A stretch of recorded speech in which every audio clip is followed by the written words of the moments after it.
everyone, welcome to Zonan Canada. I'm your host, Jesse Betteridge. This is a podcast exploring the connections between anime and Canadian media.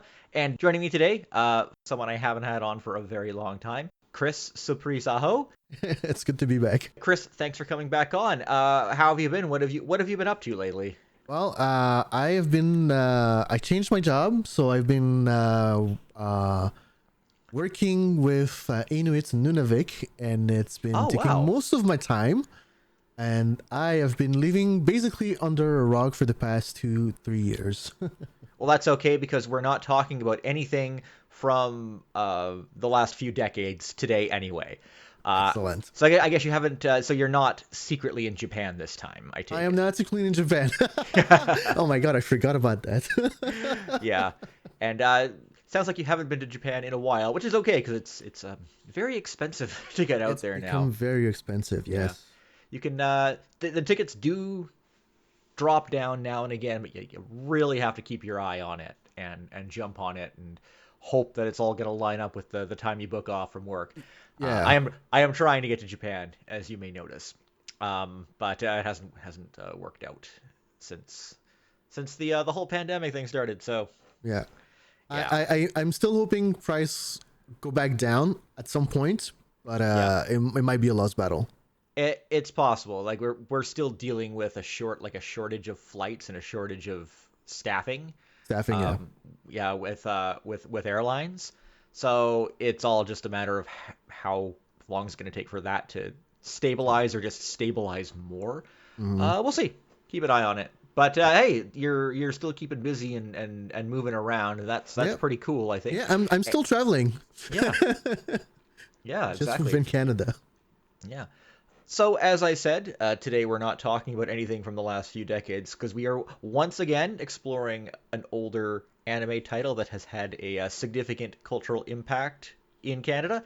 And we're talking about Heidi, Girl of the Alps, or as it's known in French, Heidi la Petite Fille des Alpes. Heidi was a show that aired on French-Canadian TV on Radio-Canada. It premiered back on September 24th, 1977. And it is, if you don't already know, it is one of the most famous anime television shows ever made. It's a landmark work of director Isao Takahata, the late Isao Takahata, who did many movies for Studio Ghibli, including Grave of the Fireflies and Only Yesterday and The Tale of Princess Kaguya. And this is the show where he established the philosophy and themes that he is best known for. He had done so many things before Heidi, but Heidi was like the turning point. That's where his directorial style just sort of emerged. For better or worse, because the end results are wonderful. The process for creating it is surprisingly cruel. Really? But we'll get into that. Okay. So Heidi was part of the Kalpis Theater, but this is the title that caused Kalpis Theater to grow into the institution known as World Masterpiece Theater. Okay, so that's what he was, huh? Because I was under the impression he was a world masterpiece. It is World Masterpiece Theater, but before World Masterpiece Theater started on Fuji TV, it was just called Kalpis Theater because it was always just there to advertise Kalpis to children, which is the milky drink that people have mixed opinions of. I like it. I like the melon. Have you tried the melon Kalpis? I have not. I am afraid of that one. Really? It's good. It's good. Oh wow. Okay. Yeah, I highly recommend melon Kalpis if you're able to find it in your local Asian grocery store or regular grocery store. I think you can even find that in just regular grocery stores now. At least in Vancouver you can. Vancouver, yeah, okay. Yeah. But yeah, it was Heidi that sort of catalyzed Kalpis Theater into becoming World Masterpiece Theater, and it just sort of grew into more of a grandiose kind of institution in Japan. Heidi is also the show that created the anime storytelling that specifically focuses on appreciating mundane things in life. It wasn't really a thing before Heidi. I wouldn't call Heidi like we call that kind of thing iyashike now. Shows like like Flying Witch from a few years ago, or like something that's relaxing to watch because it just focuses on people doing ordinary mundane things, or just living their lives, and you that's your entertainment value. You just I have an equivalent in my head, but it's a Canadian equivalent in my head. It's the For Better or For Worse. Oh yeah, that again, that's more of a slice of life. But okay, yeah. But interesting. have you seen Flying Witch? Or Aria was an older one. I have seen Flying Witch and Aria, yes. Yeah. So I mean, there's a slice of life, but a lot of the enjoyment just comes from just watching people relaxingly do mundane things like make coffee or cook, or interesting. yeah, or in the case of Heidi, make cheese. Right. Lots of cheese, so much cheese. Milking Milk goats. There's so much goat milking in this show. And Peter just loves to squirt, or Peter or Pierre, depending on which version you're watching. He just loves to squirt the milk right in his mouth. He does it constantly, in loving detail. And yeah, but Heidi is sort of the show that started that element of anime and that type of anime. And the show, I mean, it's one of the most famous anime ever made, but it still lives on in Japanese popular culture today in the form of like really bizarre and sometimes inappropriate commercial parodies. Which, I don't know if you watch like Japanese commercial compilations on YouTube, which I do all the time, there's always going to be like weird Heidi remix things where, you know, you just have Almonji like rapping or something, or milking a goat while giving a TED talk. That's my favorite one. I don't think I've seen that one. Yeah, I should have captured it when I saw it, and because it was really funny. But you can find those if you look through like commercial compilations, and I think there are just compilations of the Heidi ones as well. Okay, yeah. But that is sort of, I think that is sort of the form that Heidi is best known for today and in Japan today. And there is a reason for that, which we'll get into. As for why we're covering it on this show, like I said, Heidi aired on Radio Canada. And not only that, it actually is probably one of the most high-profile French-Canadian anime dubs ever made, because the dub was produced in Quebec, using, you know, mostly normal, regular Radio Canada talent from that time. And it was shown in French-speaking markets around the world. It is always this Quebec dub that is shown. It is quite highly acclaimed from what I've gathered. And it actually debuted in 1977, as I mentioned. But that is 1 year before Candy Candy and Goldorak sort of started the anime craze in France, and they started dubbing anime in France. And it actually would not be for another 2 years until the show aired in France. And I think it was already running in Germany, because the Quebec dub is basically kind of based on the German version. On the German? That's like the template for most of them, from what I understand. It's a little unclear, because a lot of the facts that I've read don't quite line up with what you see in the actual dub or hear in the actual dub. But we'll kind of pick that apart. So despite the incredible reputation of Heidi, virtually nobody who speaks English has seen this show in its entirety. Really? I think I only know 2 other people besides myself who actually have watched the whole thing, and they aren't the people you think they are. Okay. Yeah.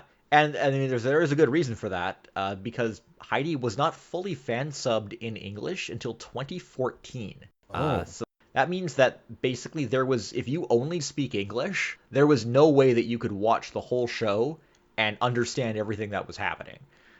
Even if you had read the book, it wouldn't help, because the story does diverge from the book in a few ways, especially. Yeah, they don't especially take all the elements from the book. Yeah, and the themes have been changed a little bit compared to what the book is. It definitely aligns more with Isao Takahata's worldview, and not so much the one that Johanna Spyri was communicating in the original work. As for what Heidi is about an orphan girl who's brought to live with her grandfather, who is called Almonji. What do they call him in the French version? I forget. Grand-père des Alpes. Okay, yeah. So same thing basically. And he lives in the Swiss Alps alone. And Heidi's aunt Dete, who had been taking care of her, finds a job in Frankfurt, and she's no longer able to take care of Heidi. And she decides that it is Almonji's responsibility now to take care of the child.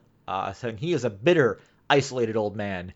But this child's glowing cheerfulness and appreciation of beauty causes him to kind of find a new love of life and sort of changes his perspective and outlook on things. So she makes friends with the young goat herder Peter, or Pierre, as he's called in the French version, as well as his mother and grandmother, and forms a deep connection with, not those people, but also just life on the mountains.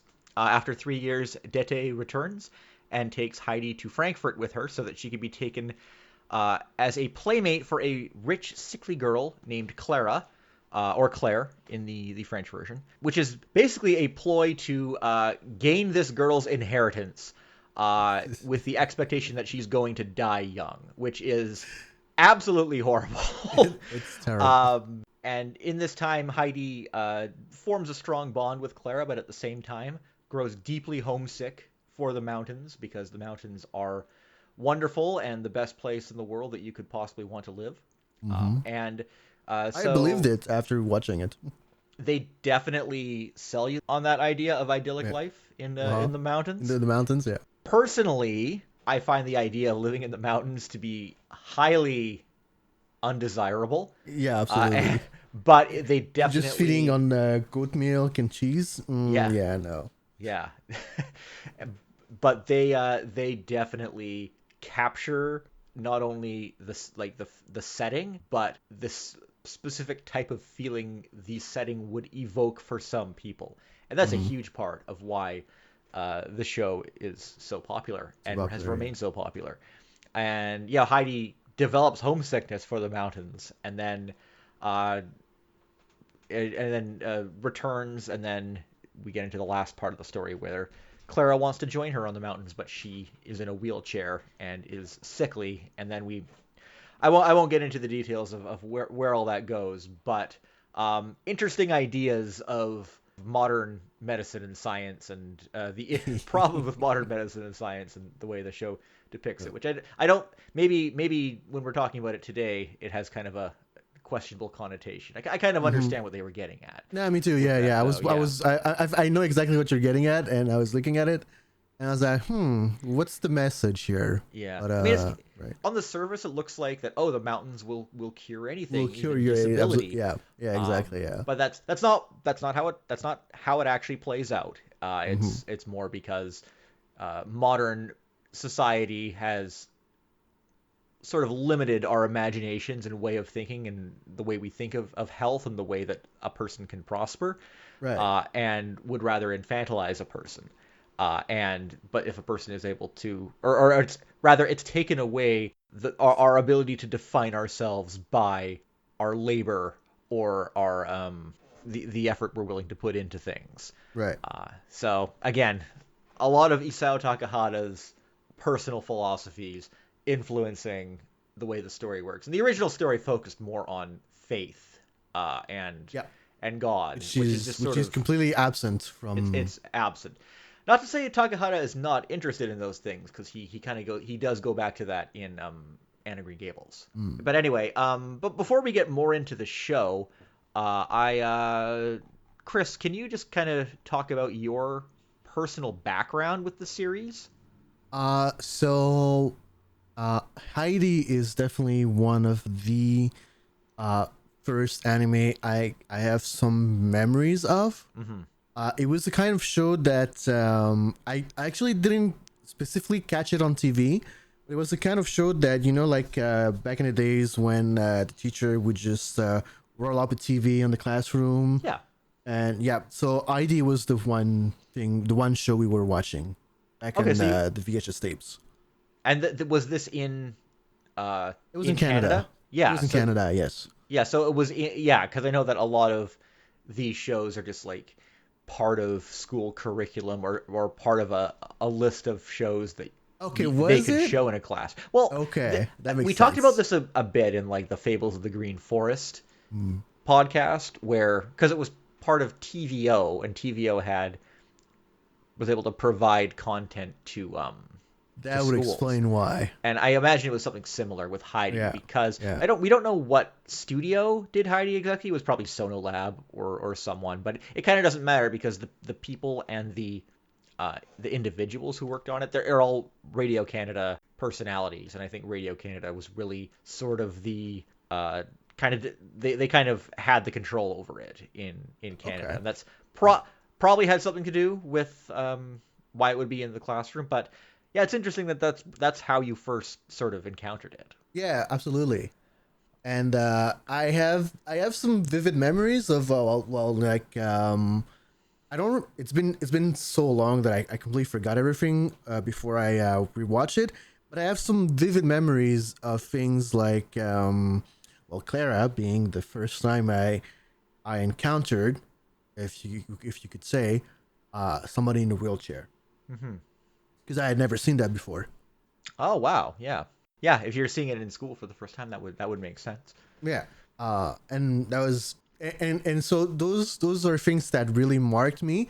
But as you said, Heidi is also a show about, well, I don't want to say nothing, but kind of. Yeah. So it's There are definitely episodes in Heidi that are about that. Not a whole lot going on plot right. wise, Yeah. but it's So it's all not about. like he had like a major, I would say, impact on the youth. I would say, but again, if it's something we all watched in class, so I would assume that everybody has a sort of memory of Heidi Yeah. Well, this was in the This would have been in the 90s in too. the 90s. So, Yes. but this was running as far back as the 70s. So, like Goldorak or Candy Candy obviously are gonna um, Yeah. overshadow something like Heidi, even though it Yeah. was running first. But it did run for a long time, and was still prominent and well known. Interestingly, the thing that I'm not clear on is how big the show was in French speaking markets compared to like German speaking markets or Italy, where it seemed to be quite a bit more prolific in those places. Like if you go to this isn't the best basis for understanding, but if you go to the Wikipedia page for Heidi, it has sections on the show's impact in different In different language culture. Yeah. markets, but it doesn't say anything about Heidi in French. So So my guess is in I don't know at what point, because I try to remember Heidi, and I think that part of my memory of Heidi was overlapping with another Alps anime called what was it called? It's called Alps Story My Annette. I don't know if you've yes, heard of that. yes, Yeah, that was another one that I think it ran on TV at some point as well. yeah. Yeah, So Alps Story did run on TV a lot more than Heidi, growing up, and I'm around like late '80s, guessing early '90s time, right, because exactly, it was made later. So right. yeah, So I'm guessing that probably Alp Story probably overrode the cultural impact in France of Heidi. Is my guess.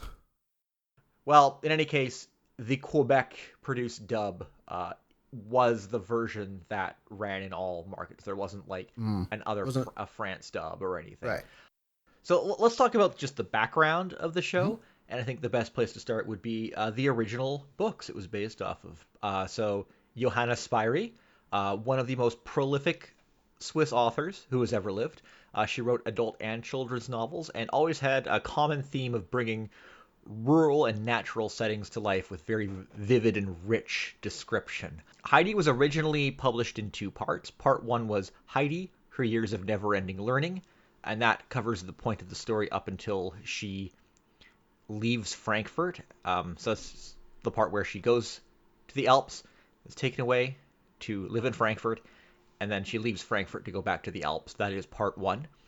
And part two, Heidi, How She Used What She Learned. And that covers the rest of the story. Heidi is probably the most famous Swiss story ever written. Highly, and it is the reason that Johanna Spyri is so prolific and well known. There's also been accusations of plagiarism on the Huh. story on Spyri's part as well. Uh, Someone had when doing research on her work, someone had discovered a German story from 1830 called Adelheid, De Mädchen vom Alpenberg, Oh, and that is translated as Adelaide, the girl from the Alps. And Adelaide is, of course, Heidi's full name, and the name of her mother and her name. That's what Heidi is short for. And not only does the main character have the same name, it also has homesickness as a plot element. oh wow. So these accusations have largely been dismissed. I don't know if it's because they've been truly discredited or because people don't want to talk about it because Heidi is such a cultural institution Circle. Yeah. that that people don't want to acknowledge um, the implications of that. It does seem from what I have kind of read and gathered from this that Heidi probably does borrow like the broad story elements From from that. that Oh wow. existing children's story. However, I think at the end of the day, what's more important is the execution. And Mm. what's important about the story of Heidi is not the specific things that happen in the storyline, but the way that the vivid description of living in the mountains and that type of lifestyle, how that brings the story to life. And that, of course, is what Isao Takahata and his staff seized on with their adaptation. And that is what makes the story unique, and that is what makes the anime as great as it is. And yeah, but even before Isao Takahata was brought on to handle the adaptation, the company that basically was in charge of Kalpis Theater or World Masterpiece Theater, who is Zuio, they had been exploring the possibility of doing a Heidi adaptation and had produced a couple of pilots with the intention of running it for, again, the Kalpis Theater block, which would later become Masterpiece Theater. So if you're not familiar with that block, it was a partnership between Fuji TV and the animation studio Zuio. And the block would usually have works that were animated either by Zuio or by TMS studios. And the basic goal of the block was basically to, in addition to advertising Kalpis to children, adapt Western literature into anime. Okay. So Oh, I do so, have a question. oh yeah. Uh, in what part of Heidi were they advertising Calpis beside Calpis theater animation at the beginning? Because if they did, they did it very sneakily because I never noticed. I mean, there's no product placement in the show, Okay. but they have, it's Kalpis Theater, so you have Kalpis in the name, and then Okay. So if you're thinking, oh hey, Calpis. presumably they would run advertisements for Kalpis during the show. Ah, Yeah. could be. Yeah. So, but that we don't. I mean, I'd love to see those ads. I have not been able to find any. But you associate Heidi with Kalpis. Heidi is trying to sell you things Okay. at the end of the day. But Yeah. it is that commercial sponsorship that sort of gives them the breadth to make the show itself something like really authentic and, how do I put it? Authentic and respectable. Yeah, and it's like that respectability is what sells the product.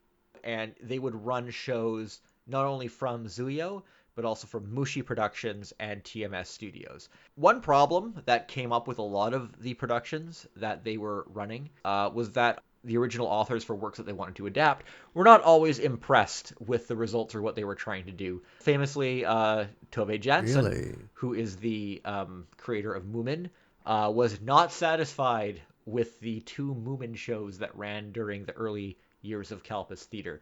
And a big reason for that is, well, the animation director behind Moomin was Yasuo Otsuka, who is sort of the guy who made Lupin the Third happen. And those early Moomin shows were filled with like lots of Lupin-like gags that involve like guns and and stuff. And she did not like that. Ah.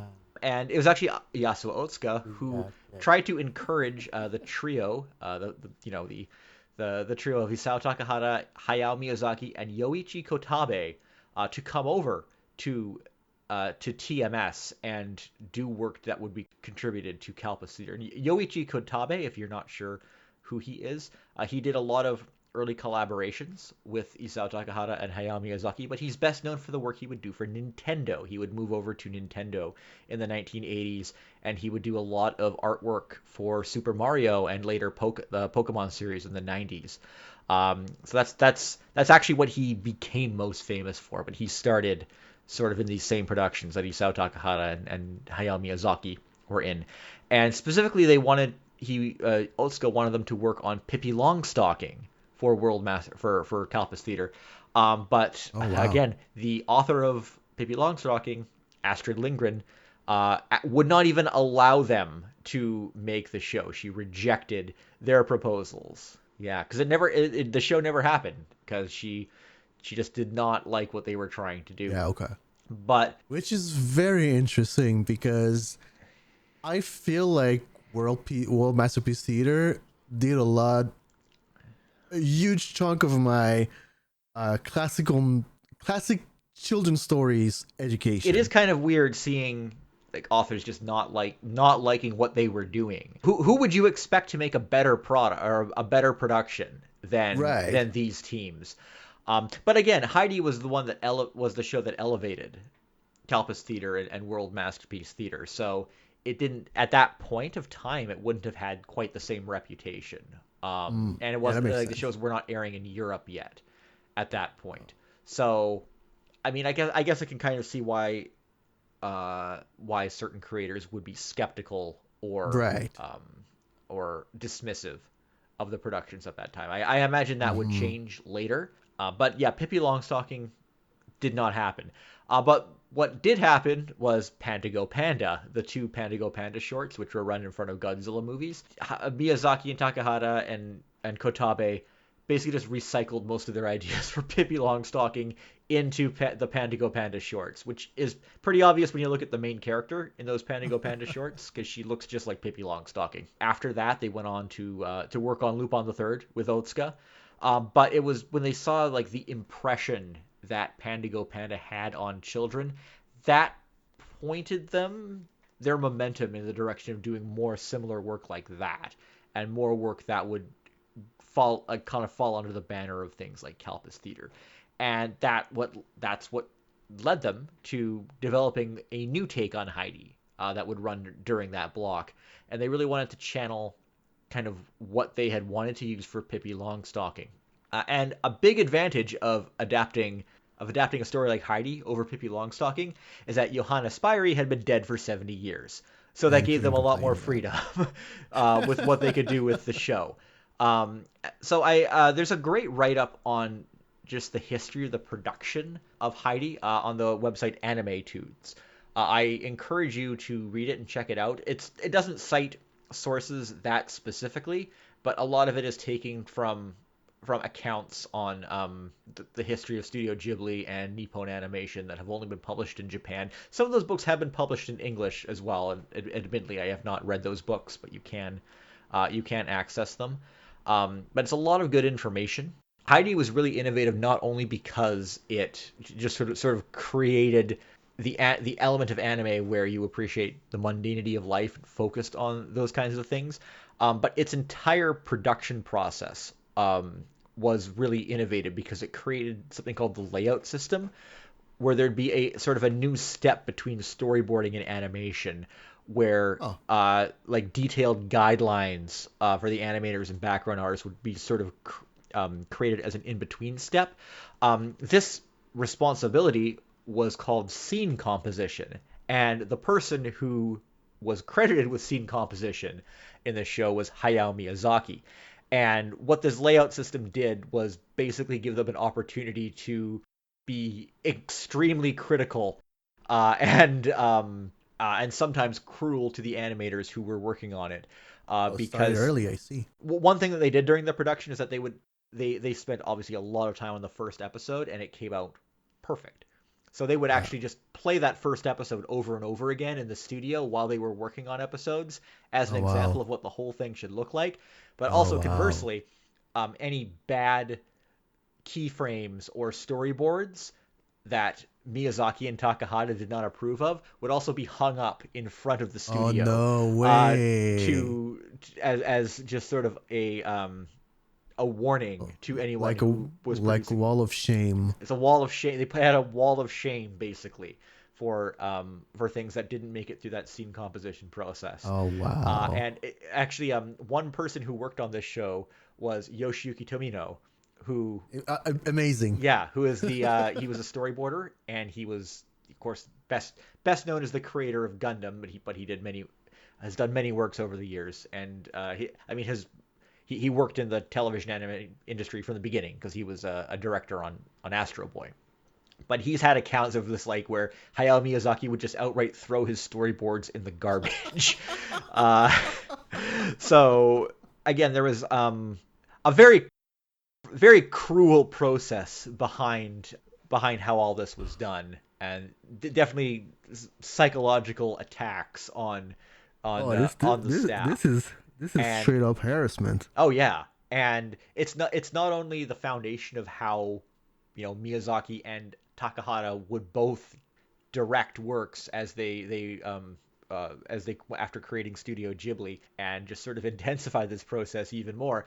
I mean, arguably, this was the foundation for a lot of the abuse and exploitation that goes on in the entire anime industry. In industry, wow. Um, I'm shocked. yeah, but I mean, hey, look at the end result, right? The Oh, show it's is beautiful. yeah, the show is just absolutely beautiful. It's not only the quality of animation, it's the authenticity. Famously, one of the most important elements of Heidi's pre-production was when the creative staff made a scouting trip to Germany and Switzerland to gather reference materials and make the settings of the towns in the Alps as well as Frankfurt as true to life as they could. Takahata, Miyazaki, Kotabe, and the producer Junzo Nakajima, they visited locations like Frankfurt and Zurich and Mainfeld in the summer of 1973. Hmm. And also joining them was the composer, someone we've talked about on this show before, Takeo Watanabe. He is famous for a lot of the work that he did with Toei. He was the composer for Candy Candy and Cutie Honey, and he composed the theme song, the famous theme song for Cutie Honey. And Oh, he had a bit of a different approach with the music for Heidi. He integrated like authentic yodeling and folk music into not only the opening but the the background music for background the music. show in general. And the yodeling and Alphorn sections of the opening specifically were actually recorded in Switzerland. Uh, Oh wow. so Okay. so it wasn't just the animation, also the music was very authentic, which uh, the music was not always used in every adaptation either, which is interesting. But we'll get to that when we talk about the French dub specifically. Up until this point, Kalpas Theater, they were high quality productions, but they were also kind of That's not known for their much quality. more unstable productions with Mm. much more troubled productions most of the time. Heidi is not what you would call a troubled production. It was very stable with consistently high quality. Just But it incredibly was very much a toxic. nightmare for the staff because of what they had to endure under Takahata. It's a tradition that perseveres to this Yeah, day. yeah, exactly. It definitely. I think one of the staff said that Heidi opened a new and frightening door to a way of working that is not normal for human beings. Was the quote that was All right. Yoko Gomi, Wow. and Wow.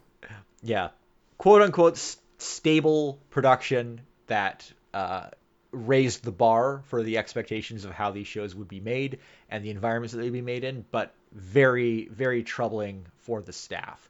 And as we sort of touched on before, Heidi itself, or the Heidi anime, had a lot of changes to the original story, but it was the first World Masterpiece Theater title that had a continuous plot. Everything before this, like Fables of the Green Forest and Moomin, and others, they were episodic, and they Mm. were each episode had a different story. But even though Heidi doesn't have a whole lot going on plot wise in a lot of its episodes, it had still a strong continuity. Joseph the dog. What was the dog's name in French? I don't remember. Yeah, I mean he is one of the best characters in the show for sure. But yeah, he was added in. He was just sort of as a mascot character. He was not in the original books. Okay. And also all the religious elements of the original story were removed because that was a very Mm-hmm. strong theme in the original Heidi books and for Clara's character arc. But it's all much different, much more focused on you know conflicting views on the way society works and self-worth based in the work you put into something um, is much more prominent in the anime Mm-hmm. version of Heidi. And what's also notable is that Heidi was a massive success in Japan. People loved the idea of a this vivid, rich, pastoral escapism that they could experience for a half hour every week. I Um, wonder why though. this is the thing when as I mentioned before, I personally find the idea of living in the mountains very unappealing. Right, But but they sold it very well in the show. yeah, but I think just in the 1970s in Japan, just the idea of like this Western pastoral setting where you can just fantasize about uh, living in a beautiful rural imagined paradise in Europe was a very popular idea, and Sorry, the fact sorry, that I you want could to all say a gather bad joke, around the but television. Sorry, go ahead. no, sorry. I said I want to say a bad joke.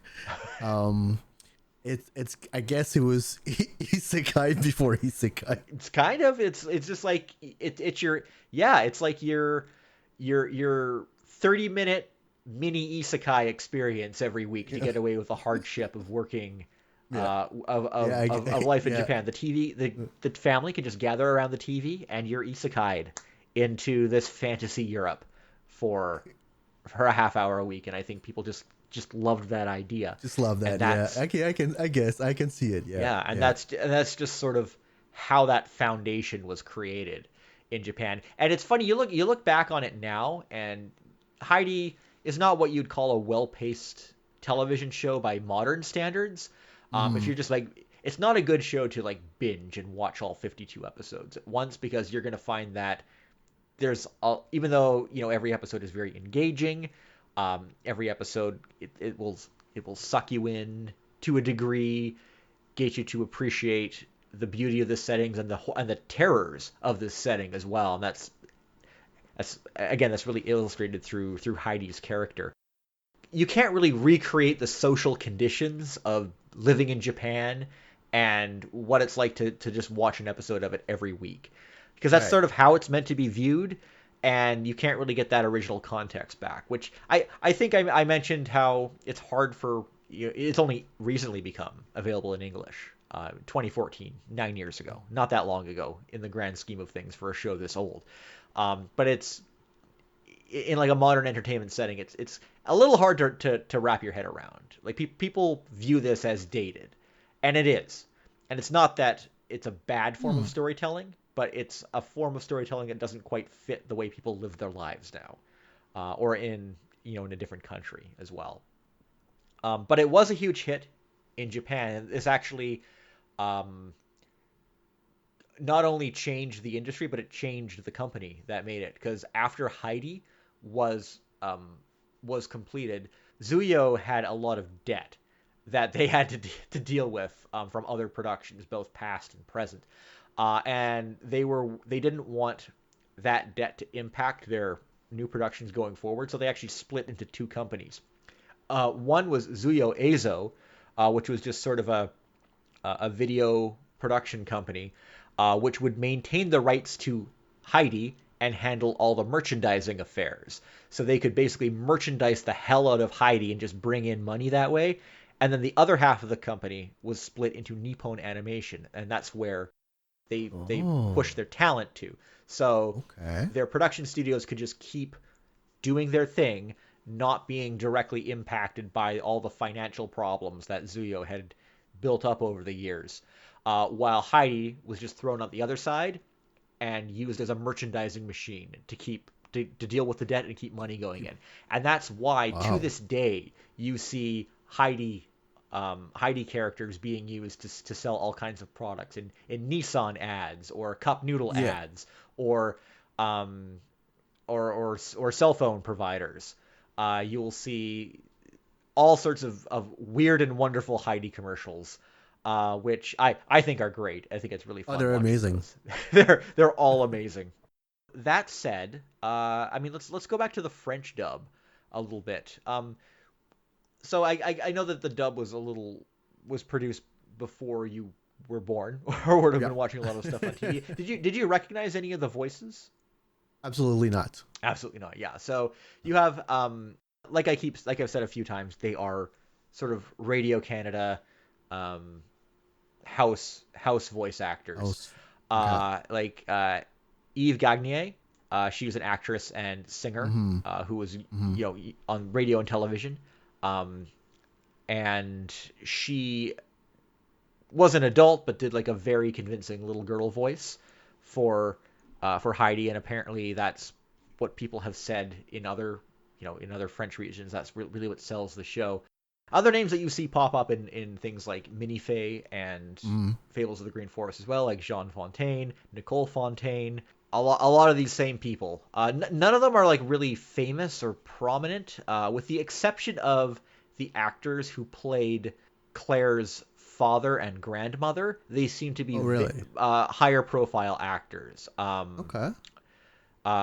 Francois Fauché as Clara's grandmother, and her father had two voices, Hubert Noel and Ronald France, and they seem Interesting. to be higher in more things, at least based on the credits, and there's more information on those actors. But again, they're all basically just prominent television personalities from that era. So it Okay. really just sort of emphasizes that Heidi as a production was a real Radio Canada focused production. Mm-hmm. And that's what was exported and popular in other countries. And I know that previous Quebec dubs before this weren't really popular, like for Jungle Emperor Leo or Kim of the White Lion, which was the first anime to air in France, but it wasn't a big success. And obviously Heidi was not as big a success as like Goldorak or Candy, which came out the year after. But it still has a bit. I think this seems to have more of a legacy than any of the other Quebec dubs that came It is before a it. very high quality dub, Yeah, to be quite honest. Like when I started my rewatch, I started watching in French, and it was it seems seamless, you know, yeah. as compared to other dubs.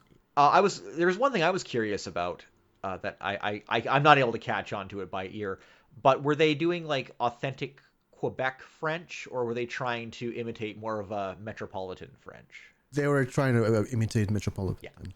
Yeah, as we've talked about on the show before, a lot of Quebec dubs don't sound authentically like Quebec French. Quebec, They yeah. try to sound more neutral, so it can Mm-hmm. be sold internationally. And Yeah. Heidi, yeah, I figured Heidi was very much one of those productions. But also one thing that sets the French dub apart from most other from the European dubs of Heidi is that they change the names.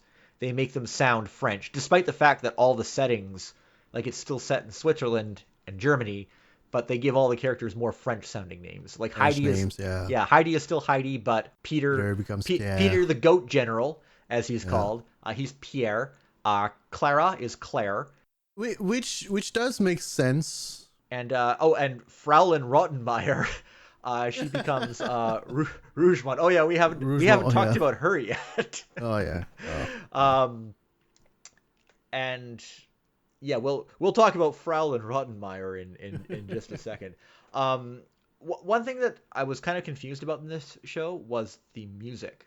So from what I've read and seen in the credits, because you can still see the credits in some of the episodes, and the entire French dub is actually legally available on YouTube. You can watch the On whole thing YouTube, yeah. there. Yeah. Yeah. Um, but it seems to be based on the German version. And the German version is supposed to have a recomposed music by Gert Weldon, and he is listed as the composer in the ending credits. But as far as I can tell, the background music in this show is the same So as. I'm guessing that it's probably credited for the opening song. Yeah, because the opening song is so it's kind of weird. There's a little like all the opening. Heidi always has the same song in every region, but there's actually a different Quebec lyrics version and a France lyrics version. And the Really? Quebec version, the composition you can still find, you can actually hear the music, but the actual opening that ran on TV in the 70s is like gone.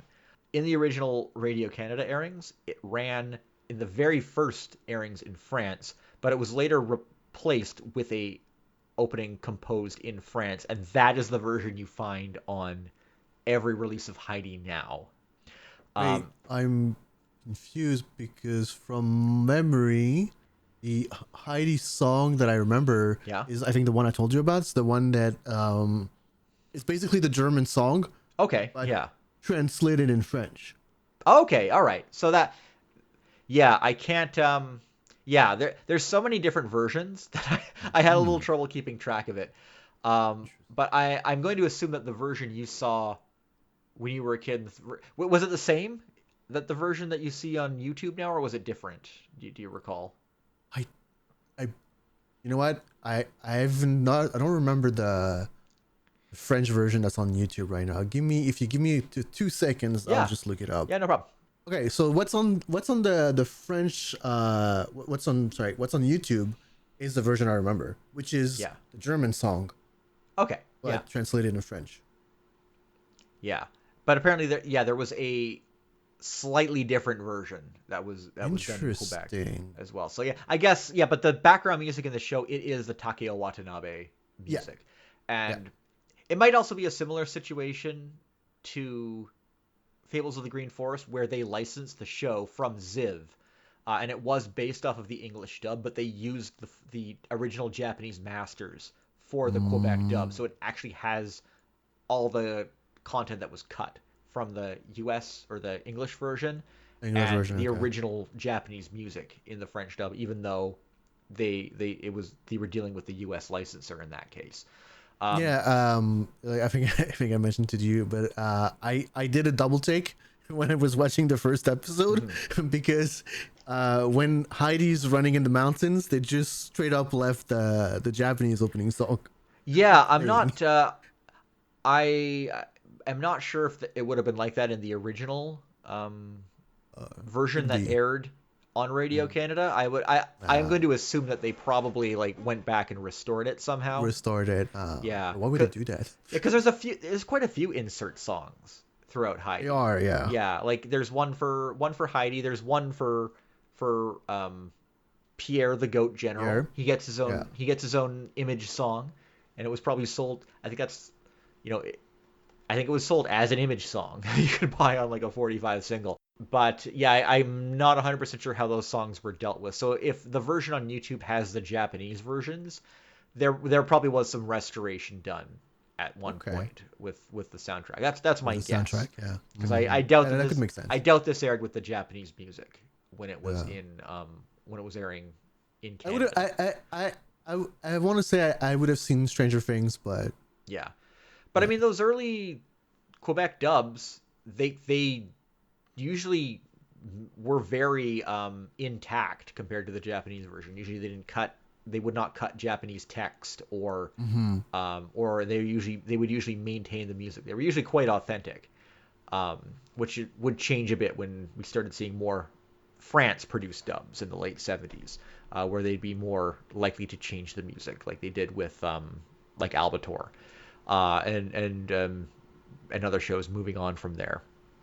I think we've touched on before, like in France, they generally try to maintain the existing dubs rather than redub shows like we see they do in English all the time. Mm-hmm. So I Right. think that results in a lot of changes and restorations being made to these dubs over time too. So what we're seeing now on YouTube probably isn't 100% what actually ran on Was what TV. used to air. Yeah. Oh, And I think that's why there's a lot of conflicting information. mm-hmm. But yeah, overall, this Quebec dub of Heidi very authentic and true to the original in a lot of the most important ways, I think. And yeah, but yeah, the voice work is good. Heidi very, very, very cute, authentic little girl kind of Yep. voice that has the sense of the range of wonder and sorrow that you'd expect for such a character. Um, and the adults all sound like actual people and not exaggerated voices. In fact, even Exactly. I love that. yeah, in fact, Rougemont or Fraulein Rottenmeier, she sounds slightly, even a little less grating than she does in the In in Japanese. Japanese. I mean, just a little Yeah. bit. She sounds Um, very pompous in Japanese. yeah. And yeah, of course, Claire sounds like she's still very cute, but obviously a little more socially savvy, a little Mm-hmm. older sounding, but still yeah, but still what you'd expect for a character like that. So it's a very good dub overall, and I can see why it's regarded well and has been for many years. Oh, absolutely. Yeah, It's definitely one of the better dubs. yeah. And yeah, again, as I touched on, you can if you want to watch the French dub, the whole thing is on YouTube and it is legally available. And if you speak French, it's a good way to watch the show. But if you only speak English, you will need to. Your only way to watch it is the fan subbed version, and it is complete. You can watch the whole thing, but yeah, you're not going to be. You can't just throw it on in the background and just sort of appreciate it in that sense. You have to sit down and watch it, which again I think that's a big reason why a lot of people have not gotten to it because a lot of people Mm-hmm. don't have the time to do that. But And I don't know if I feel like it goes. it goes down It didn't easy. feel like a chore to rewatch. No, it's not. Like it was very nice. Yeah. No. I mean, the show it subverted my expectations in a lot of ways. I thought it was going to be there was going to be lots of filler. There's actually not a lot of filler. The only filler episode I would say that's completely superfluous is like the sledding episode near the end. But even then, Yeah. it still kind of builds onto the growth of Peter's Of high. character because Yeah. he's learning new skills. He's Mm-hmm. Becoming a uh, carpenter. yeah, becoming a carpenter. And oh, he's another character who's very different from the book. He is quite cruel in the original. He breaks Clara's wheelchair after she comes to when she does come to the Alps at the end of the story. Whereas in the anime, it's just portrayed as more of an accident. But they definitely really softened Peter's character in this anime, and it's like baked right into his design. He's like, obviously he has a character design where he's meant to like sort of look down at the floor and look kind of ashamed at what he just did. Mm-hmm. Kind of vibe to him. Again, it's just an inherent way of kind of softening his character, which is interesting that they took that approach with him. Um, and again, I think that just sort of feeds into the type of atmosphere and vibe they wanted the anime With to the show, have. yeah. Yeah. Mm-hmm. Absolutely. I mean, let's talk a little more about the characters too. Fraulein Rottenmeier, who who we were talking about a bit with the voice acting. So she is the housekeeper of Clara in Frankfurt, and she is a She's stuck up.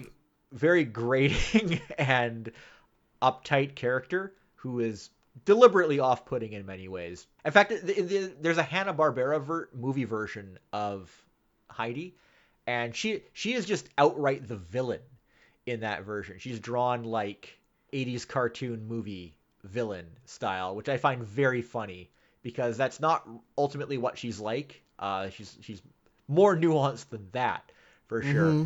but she's so senselessly strict and difficult to put up with. And I really like the butler and maid characters, Oh yeah. Sebastian and Tinette. I don't Sebastian. know what their Yeah. French names are. I would think it's Sebastian Etienne as Yeah, well. but they're probably my two favorite characters in the show because they work for Frel and Rottenmeier, but they just don't take shit from her at all. Right, right. Sebastian's always like trying to They play listen to pranks. her nonsense and they just kind of like Yeah, smile in the background. yeah. Like Tinette especially, she just has this look on her face that she's just not gonna take shit from anybody, including Anyone, her. yeah. She's just Yeah. she's there to do her job, and she's not gonna She's not putting up with nonsense from whether it's the children or from Rottenmeier, and I Yeah. admire that a lot. And Sebastian, of course, he's more of the fun-loving character who helps Heidi get into trouble a lot of the time too. But Clara is probably one of the more interesting characters in the show, and I have to say, a lot has been said how Hayao Miyazaki is the man who created moe, which is like young girl characters in anime that you want to nurture and take care of. Protect. And I strongly feel that I think Clara is the earliest instance of a character in anime who is supposed to be moe, That and is very and interesting. I strongly believe that Hayao Miyazaki, even though he is not the character designer or director for this show, I think that he is responsible for the way Clara is depicted here. That Um, is very interesting yeah, because I didn't actually feel that with Clara. yeah. I felt that more with Heidi herself. Well, Heidi's a little different. She's more of an outlet for exploring like the feelings a child has, which may not Hmm. seem rational. Like she'll look at like when she's on the mountain, she'll look down into the onto the down from the steep cliffs and see something that's like very dangerous and scary, but she sees beauty in that. Beauty, yeah, yeah. Whereas something like very insignificant will happen, like she'll Hmm. see like flowers withering, and that makes her very sad. That, yeah. And she just has these emotional responses to things that an adult can't relate to, but it's still, it still sort of captures the, I don't want to say naiveness, but Well, um, there's a good line from Peter when they were talking about one of the goats at some point, and it's the I forget the name of the goat, but the goat was trying to fight with the adult goats, I guess. And Peter says he's too young to yeah, know danger. and Sorry, he's too young to be afraid. And I felt like that could be applied to a lot of what Heidi did yeah, throughout the show. Heidi is someone who, well, in that sense, doesn't understand things like danger or beauty the same way an adult does. She just understands Right. them in her own way, and the show is empathetic towards that perspective. I think what happened is that essentially a lot of because of her aunt Tete, Hmm. uh, Tete triggered a lot of like flight and fight response in me, Okay.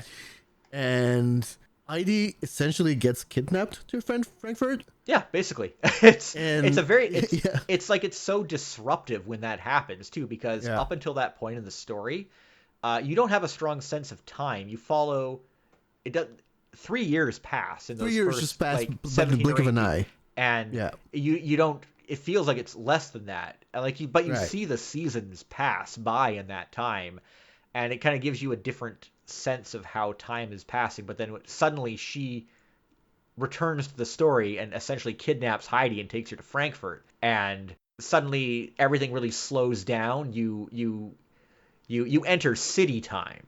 Mm-hmm. You Yeah, enter the way that you interpret time when you live in a modern society, and it's a jarring change. And I think that's why I hesitate to say that Heidi is like not a well paced show, because it's deliberately paced that way. And it doesn't. I don't think it spends too long just with actually, not a whole yeah, lot no, going it's off in the first part. Because yeah. I think there's a really real deliberation behind all that, the way that is Mm-hmm. done. I do think it's a little dragged out when you get to the end, and then she returns to the Yes, mountains, and it's just yeah. like, she's just having the back and forth with Clara. Clara wants to come to the mountains. They're trying to find a way to make that work. The doctor comes and says, "Oh yes, this would actually be very good for Clara," and it's just like you're not really. I'm not really feeling the benefit of having that play out over that many episodes, but I feel a stronger sense of intention behind that in the earlier episodes. Yeah, absolutely, yeah, Yeah. yeah.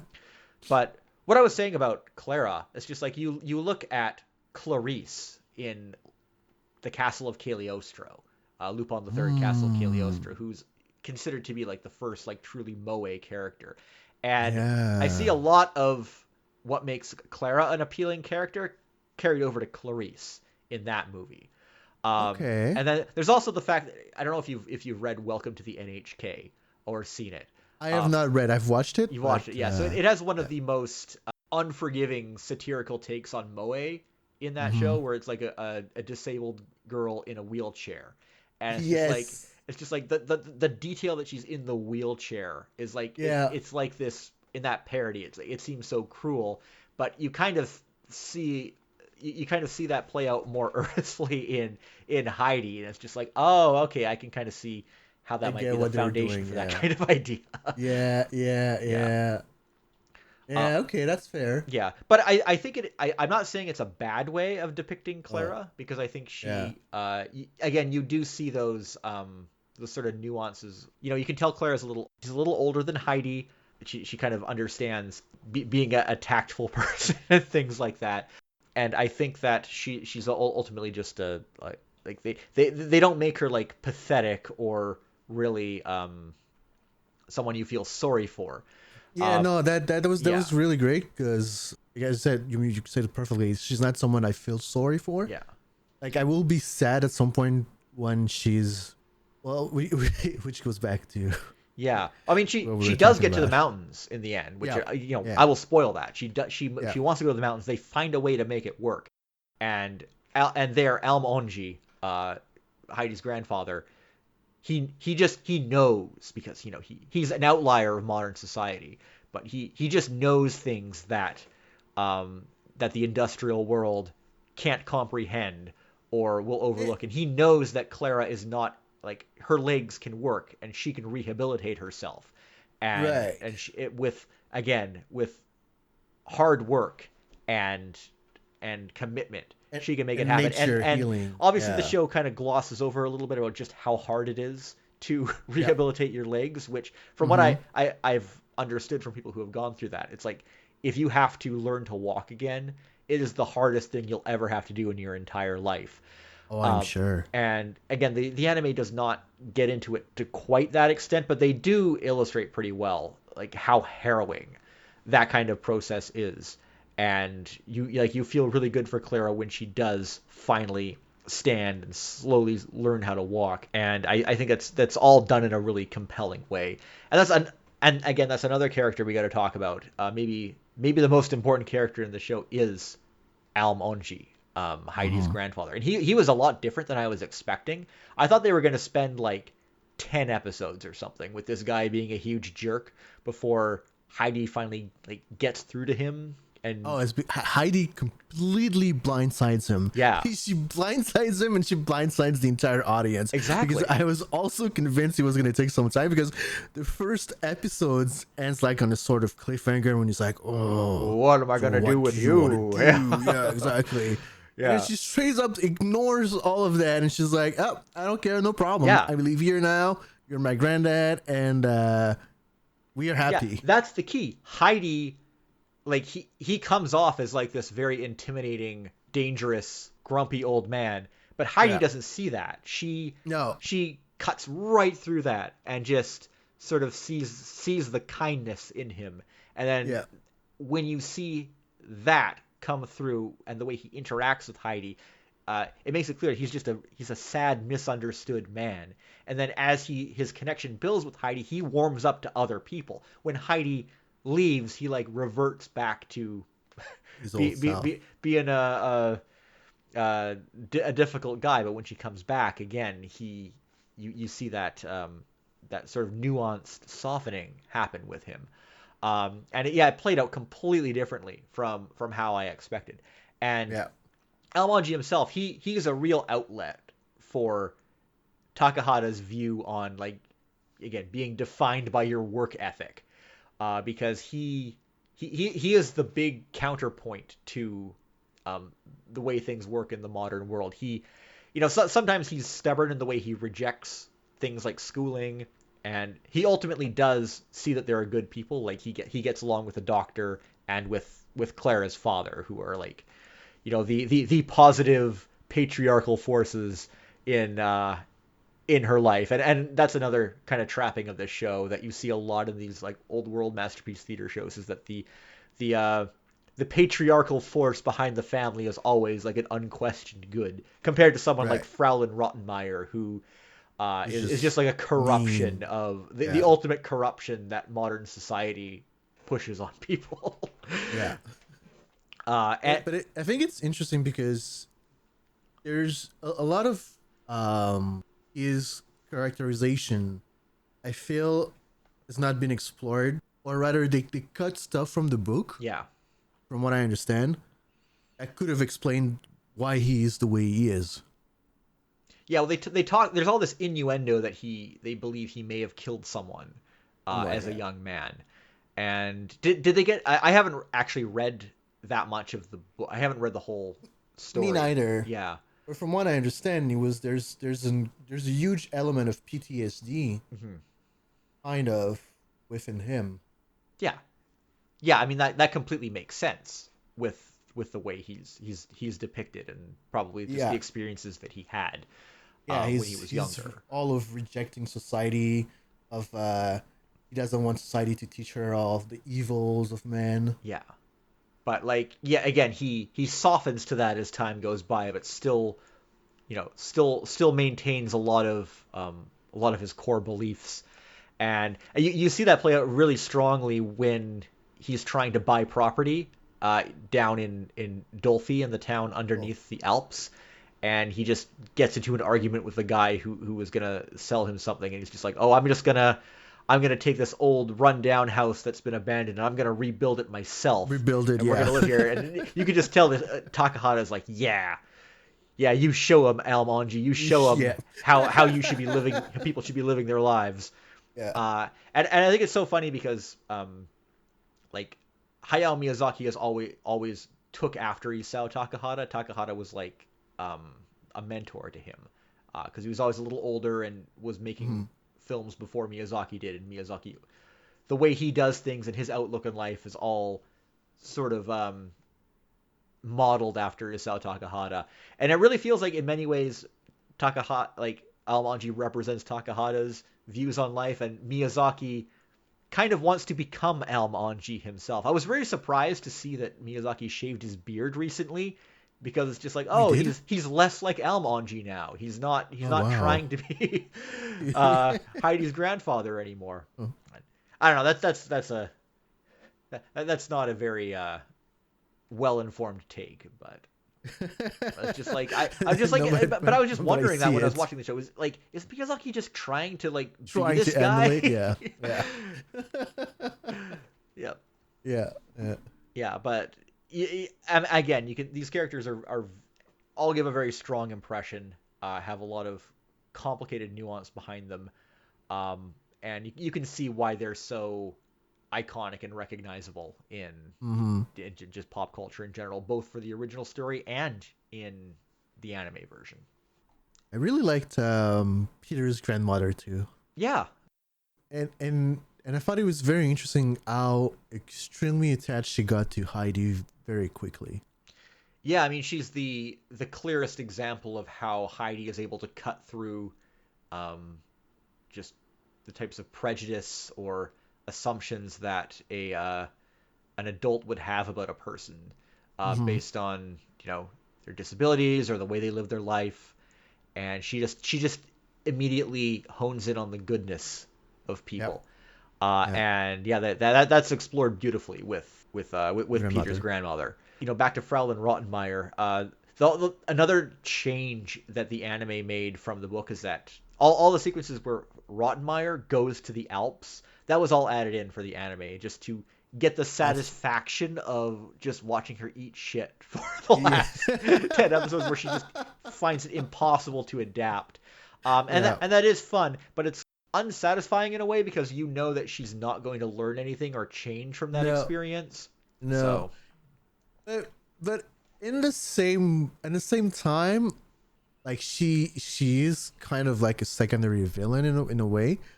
But also I I I don't know about you, but I could tell she really cares for Clara. yeah, definitely. No. Um, and it's not like she lacks compassion or No. anything like that. But she is an example of how this sort of flawed way that modern society Modern in, society, yeah. infantilizes and tries to shield people from consequences. Where Mm-hmm. you know Almonji and the people in the mountains. They want you to, take risks, push yourself, and experience life in a more authentic way.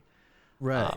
And again, it's not that simple. The show is not making a simple statement that mountain good, city bad. City There's bad. all No, sorts of yeah. nuance in between. Mm-hmm. Yeah. But it definitely wants you to think carefully about what we've given up in our modern lives compared to someone who lives a simpler life. A simple life in the Yeah. mountains. I was looking at it and I was wondering. I was like, back in the days we didn't have high speed internet, consoles.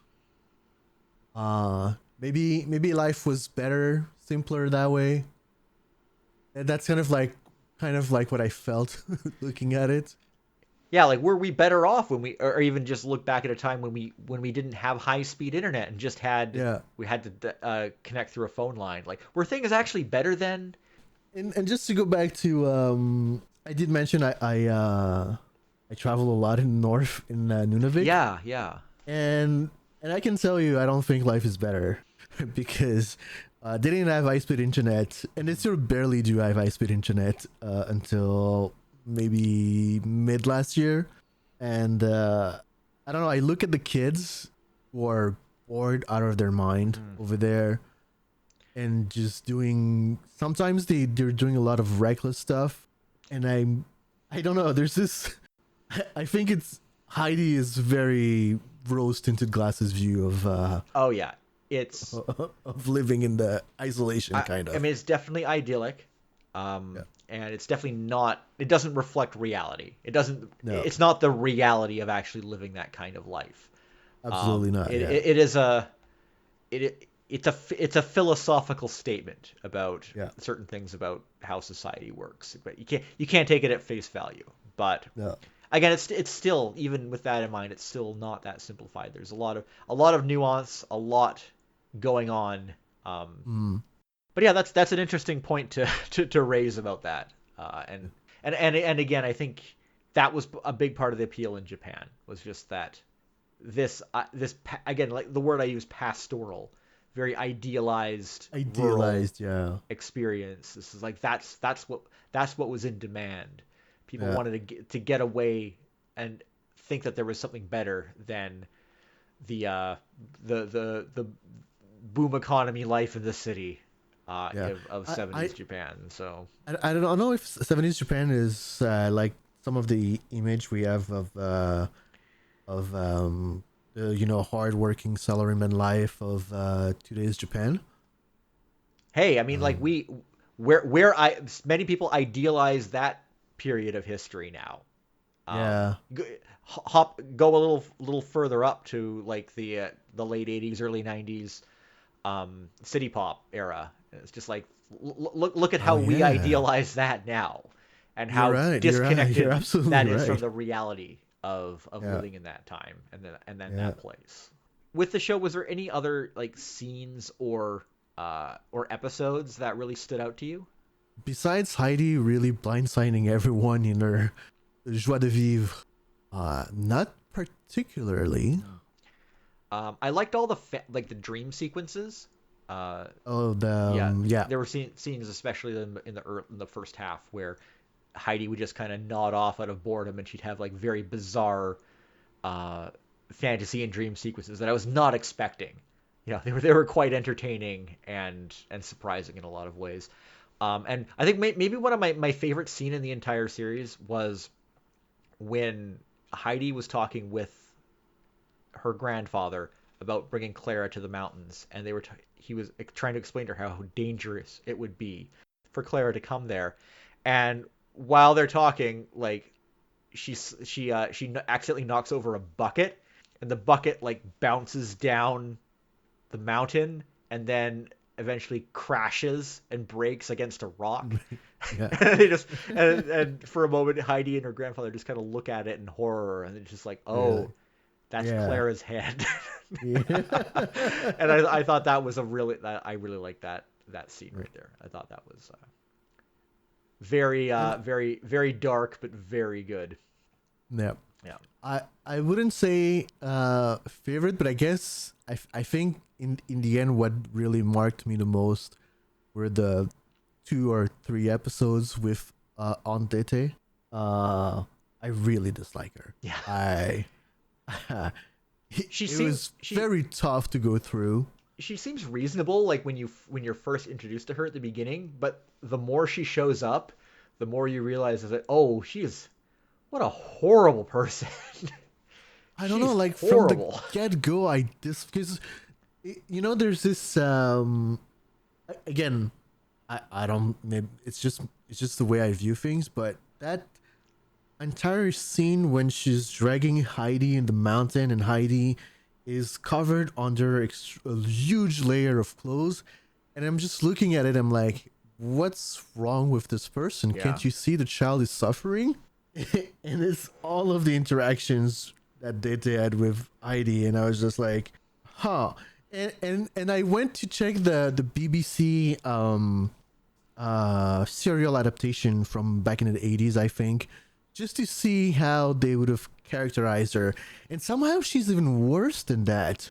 They actually softened her for the cartoon, and I was really impressed by that. Yeah. The show softens a lot. And it's like it's Yeah. not to make it less harsh, but I think it's like maybe to make it more nuanced. So, like I mentioned before, Nuanced, like I yeah. mentioned before, that Hanna-Barbera Heidi movie, like Rottenmeier, she's just like a total 80s cartoon villain. It's so out Yeah. of line with what you see in this anime, but it's maybe the impression you'd get reading the original novel. Yeah, yeah. But it's just like how it just shows how a lesser adaptation, just like a lesser adaptation would probably spend way too much time on Almonji being a huge jerk before Jerk, yeah. Heidi gets through Yeah, to him.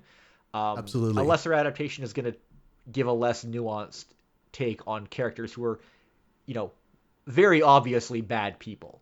It's not. It doesn't want to. It's not. It doesn't want to make things that black and white.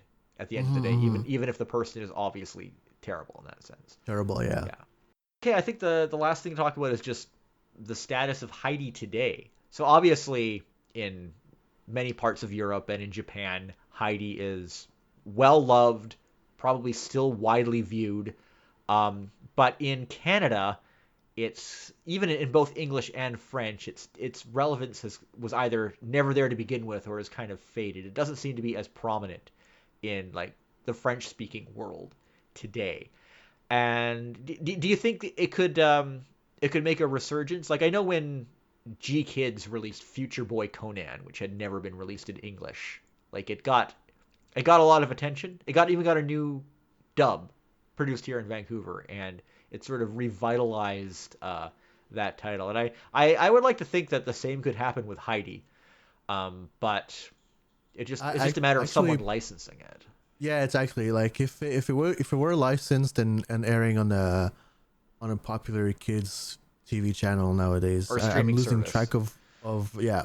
Well, it is on YouTube, so if so, kids can find it there. But I've always felt that even though YouTube is highly accessible, it's not optimized for like finding TV shows. No, absolutely Yeah, not, because that's, I mean, for me it was very easy to find it because I suppose I grew up with the, well, not grew up, but I was there at the inception of YouTube, so I know I'm gonna go find. But then again, when you think about it, if I take my niece, all her Peppa Pig she was watching off YouTube, so I don't know how kids use YouTube. I will admit. no, um, they watch a lot of TVs on it. Now that I think about it, yeah, yeah, yeah. I'm trying to see I if there. guess they just need to be directed in the right direction. So I'm looking. I think there is a DVD that you can buy on Oh, Amazon.ca that is of the cartoon. So there's that CGI remake of Heidi. there Um, is a CGI that remake. is, That's and right. like the character designs are all based off of this The anime. cart. Yeah, yeah, yeah. And I've not watched it. It definitely lacks the everything that this anime has. Everything Mm-hmm. that makes the show good. It seems to be just completely sucked out of that new CGI version. I can't imagine that it's it's very good. But I'm making assumptions just based on screenshots and short clips that I've seen. Maybe it's okay. Yeah, I'm actually interested in checking it out. Maybe that's what the kids would prefer these days. I don't know. I hope not. Yeah, me too. It would be nice. Like, why can't we just have the original? Why can't that be the prominent version you find on a streaming site now? There's unfortunately a very deep aversion to watching things that are considered old. I mean, like teenagers are more into retro and older anime now, but younger kids need to watch Yeah, Heidi. That's the most absolutely. important thing. So, You know what? That's a good idea. I'm actually gonna show that to my niece and see what she feels. yeah, do it. It's again not hard to find if you're showing the French version. So, Yeah. I hope it gets dubbed one day. It's apparently it's probably very expensive to license, and I think Really? there's a we were talking about this on a previous episode before, and apparently the licenses for the World Masterpiece Theater stuff can be expensive, which is why it doesn't get released in English a lot, because the price of the license outweighs the perceived interest in those older shows. Yeah. Because I think there's definitely a perception that they're for young children and paced badly and don't fit modern sensibilities, and that's why companies just don't want to license them. Whereas I think it would be just overly beneficial culturally just to get them out there and get English dubs produced and broaden their appeal and accessibility.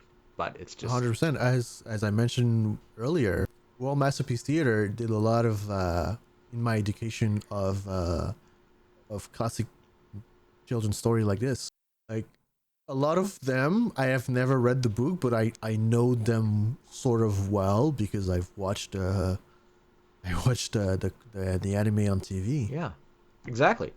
Well, I hope something changes with that eventually, and that someone dubs it in English, and it can get broader accessibility. Because even then, it's still ridiculous. It took till 2014 for the whole thing to get fan subbed, and Wow. even with it all finally out there, not a lot of people seem to be taking it up. So if you haven't seen Heidi, I encourage you certainly to watch the whole thing. The pacing, the way it's structured and paced, isn't always going to be to to modern preferences that much, but it is worth your time for sure. It is it's a very good show in general. It gives you a very strong perspective of where Isao Takahata and Hayao Miyazaki would take their work in their later TV shows and movies. So check it You know out. what I would be Please. interested?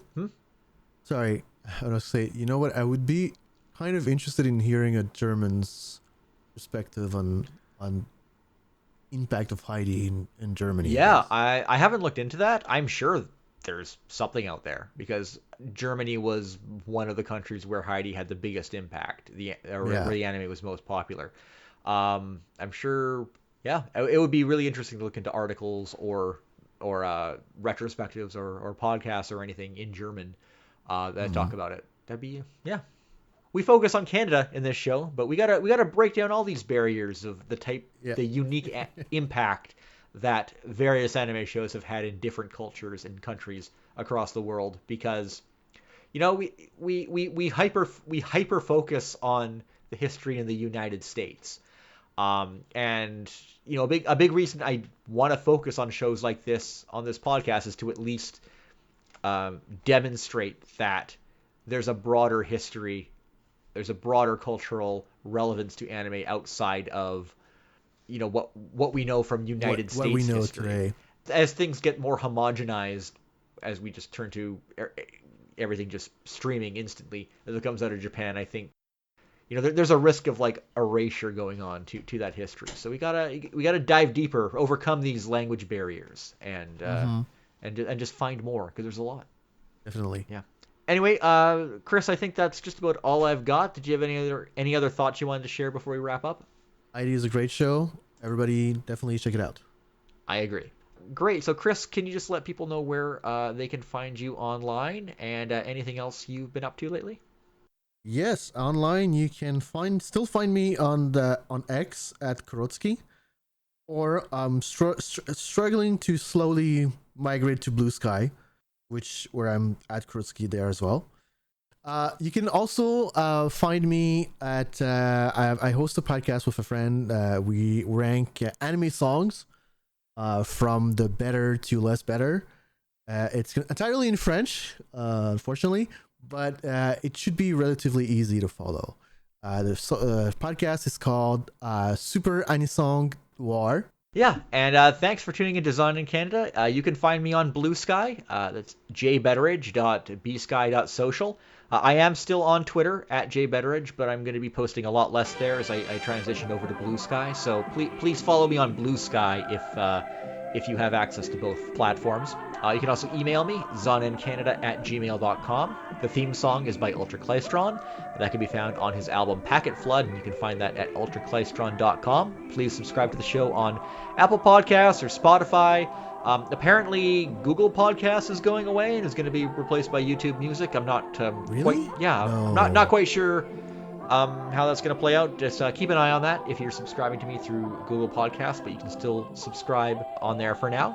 Or you can just use your podcast app of choice. See you again.